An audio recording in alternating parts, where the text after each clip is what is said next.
বন্ধুরা ইতিমধ্যে হয়তো আপনারা শুনে নিয়েছেন যে পশ্চিমবঙ্গ এবং বাংলাদেশের উপকূলের দিকে নতুন একটি ঘূর্ণিঝড় আসছে, যেটা নাম দেওয়া হয়েছে রেমাল। এখানে কোনো একটি খবর প্রকাশ হচ্ছে, সেখানে বলা হচ্ছে তবে কি শিওর এই ঘূর্ণিঝড় রেমাল? একটা প্রশ্ন রয়েছে। ঝড় বৃষ্টিতে কি লণ্ডভণ্ড হবে বাংলা? কি জানিয়েছেন মৌসুম ভবন? তো বন্ধুরা অবশ্যই ঘূর্ণিঝড় রেমাল নিয়ে অনেকের মনে অনেক রকম প্রশ্ন রয়েছে। এখন বিষয় হচ্ছে এই ঘূর্ণিঝড় রেমাল কবে কোথায় আছড়ে পড়বে এবং এই ঘূর্ণিঝড়ের জন্য কেমন ক্ষয়ক্ষতি হবে বা কত কিলোমিটার বেগে আছড়ে পড়বে বা এখন কোথায় রয়েছে এই ঘূর্ণিঝড়। তো বন্ধুরা ঘূর্ণিঝড় রেমাল সম্পর্কে আপনি যদি বিস্তারিত তথ্য জানতে চান তাহলে অবশ্যই ভিডিওটি শেষ পর্যন্ত দেখবেন। তো বন্ধুরা এই যে খবর তার হেডলাইন আপনাদেরকে দেখিয়ে দিলাম। তো বন্ধুরা এই যে খবরটা প্রকাশ হয়েছে, তো এখানে দেখুন বলা হচ্ছে যে আলিপুর আবহাওয়া দপ্তরের পক্ষ থেকে জানানো হয়েছে যে রাজ্যে আসছে একটি নতুন ঘূর্ণিঝড় এবং যার জন্য বৃষ্টিতে ভাসবে বাংলা। অর্থাৎ এই যে ঘূর্ণিঝড় আসছে ওই ঘূর্ণিঝড়টার জন্য বৃষ্টিপাত হবে এমনটা কিন্তু বলা হচ্ছে। এবং এখানে দেখুন আরও বলা হচ্ছে যে এই মাসে যে ঘূর্ণিঝড়টি আসছে সেটা কিন্তু আগের ঘূর্ণিঝড়ের চেয়ে অনেকটাই শক্তিশালী হতে পারে। এখানে কিন্তু পরিষ্কার বলা হয়েছে আগের যে ঘূর্ণিঝড় এসছে সেগুলির থেকে এই যে রেমাল ঘূর্ণিঝড় সেটা কিন্তু শক্তিশালী হতে পারে এমনটাই বলা হয়েছে। এবং এই যে ঘূর্ণিঝড় আসছে সেটার নাম হবে রেমাল। এবং বলা হচ্ছে যে ঘূর্ণিঝড় কি এখনই মাথা তুলতে শুরু করেছে? একটা কিন্তু প্রশ্ন রয়েছে, অর্থাৎ ঘূর্ণিঝড়টা কোথায় রয়েছে এই মুহূর্তে।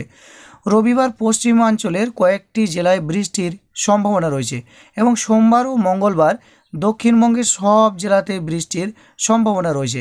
এখানে বলা হয়েছে কলকাতা সহ দক্ষিণবঙ্গের সব জেলায় বজ্র বিদ্যুৎ সহ হালকা থেকে মাঝারি বৃষ্টিপাত হতে পারে। কবে না? সোমবার মঙ্গলবার। এবং রবিবার থেকে আবহাওয়ার পরিবর্তন হবে এমনটাই কিন্তু জানিয়েছে আলিপুর আবহাওয়া দপ্তর।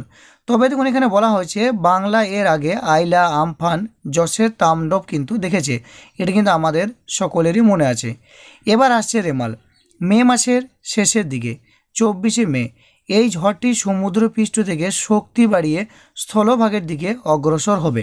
তো বন্ধুরা এই যে ঘূর্ণিঝড় রেমাল সেটা কিন্তু এখন কোথায় না বলা হচ্ছে সেটা 24 তারিখ নাগাদ সমুদ্রপৃষ্ঠ থেকে শক্তি বাড়াবে। অর্থাৎ এখন যে ঘূর্ণিঝড় রেমাল সেটা কিন্তু সমুদ্রে পৃষ্ঠে আছে বা মাঝ সমুদ্রে আছে, সেটা 24 তারিখ সমুদ্র পৃষ্ঠ থেকে শক্তি বাড়াবে এবং স্থলভাগের দিকে অগ্রসর হতে শুরু করবে।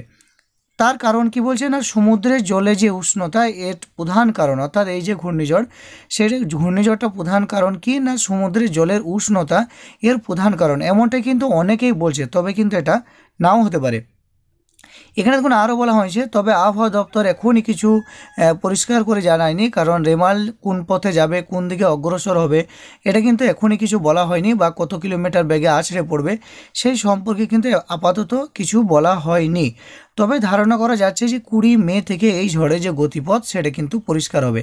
অর্থাৎ 20 তারিখের পর থেকে আপনারা কিন্তু পরিষ্কার জানতে পারবেন যে এই যে ঘূর্ণিঝড় রেমাল সেটা কোন পথে যাচ্ছে, কোন দিকে এগোচ্ছে, কোথায় এটা আছড়ে পড়বে, এর গতিবেগ কতটা কি হবে এটা কিন্তু আপনারা 20 তারিখের পর জানতে পারবেন। এবং বলা হয়েছে এখানে দেখুন আরও বলা হচ্ছে যে ওই দিন বাংলার কয়েকটি জেলায় অর্থাৎ 20 তারিখের পর থেকেই বৃষ্টির সম্ভাবনার কথাও কিন্তু জানানো হয়েছে। 20 মে দক্ষিণ বঙ্গোপসাগরে একটি ঘূর্ণিঝড় তৈরি হতে পারে। অর্থাৎ 20 মে বঙ্গোপসাগরে কিন্তু একটি ঘূর্ণিঝড় তৈরি হবে, আর এটা সোজা কোন দিকে অগ্রসর হবে না উত্তর দিকে অগ্রসর হতে থাকবে এবং শক্তি অর্জন করতে পারে। অর্থাৎ 20 মে যে বঙ্গোপসাগরে যে ঘূর্ণিঝড়টি তৈরি হবে সেটা কি হবে না উত্তর দিকে চলে আসবে এবং শক্তি বাড়াতে শুরু করবে। এরপর 24শে মে ঘূর্ণিঝড়ে রূপ নিতে পারে এমন তথ্য কিন্তু অনেক গণমাধ্যম প্রকাশ করছে বা আবহাওয়া দপ্তরের পক্ষ থেকে মোটামুটি এখন জানানো যাচ্ছে যে 24শে মে নাগাদ এই যে ঘূর্ণিঝড় সেটা আসতে পারে। অনেকেই আবার বলছেন 25শে মে সন্ধ্যা নাগাদ এটা আছড়ে পড়বে পশ্চিমবঙ্গ এবং বাংলাদেশের উপকূলের কোনো একটি জায়গায়।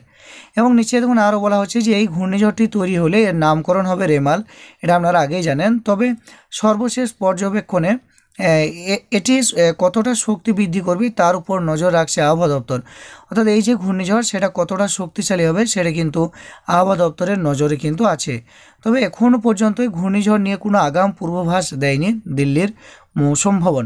তো দিল্লির মৌসুম ভবন থেকে পরিষ্কার এখন কোনো কথা জানানো হয়নি যে এই যে ঘূর্ণিঝড় সেটা 24 তারিখে আছড়ে পড়বে নাকি 25 তারিখে আছড়ে পড়বে, এর গতিবেগ কি 200 কিলোমিটার হবে নাকি 100 কিলোমিটার হবে প্রতি ঘন্টায় সেটা কিন্তু এখন আপাতত কিছু বলা হয়নি। তবে এটাই ধারণা করছে এই যে ঘূর্ণিঝড় সেটা পশ্চিমবঙ্গ কিংবা বাংলাদেশের কোনো একটি উপকূলবর্তী এলাকায় এই ঘূর্ণিঝড়টি আছড়ে পড়বে, এটা কিন্তু অনুমান করা যাচ্ছে। তো বন্ধুরা, আশা করি আমরা বুঝতে পেরেছেন ঘূর্ণিঝড় রেমাল সম্পর্কে বিস্তারিত তথ্য। তবু যদি ঘূর্ণিঝড় রেমাল নিয়ে আপনাদের কিছু জানার থেকে বা বলার থেকে অবশ্যই আপনারা নিচে কমেন্ট করবেন। শেষে সকলে ভিডিও নিচে একটি লাইক করে ভিডিওটি জনস্বার্থে সকলের মধ্যে শেয়ার করবেন এবং এই চ্যানেল থেকে আগামীতে ঘূর্ণিঝড় রেমাল নিয়ে পরবর্তী আপডেট পেতে অবশ্যই চ্যানেলটিকে সাবস্ক্রাইব করে পাশের বেল আইকনে প্রেস করে নোটিফিকেশানটা অল করে দেবেন।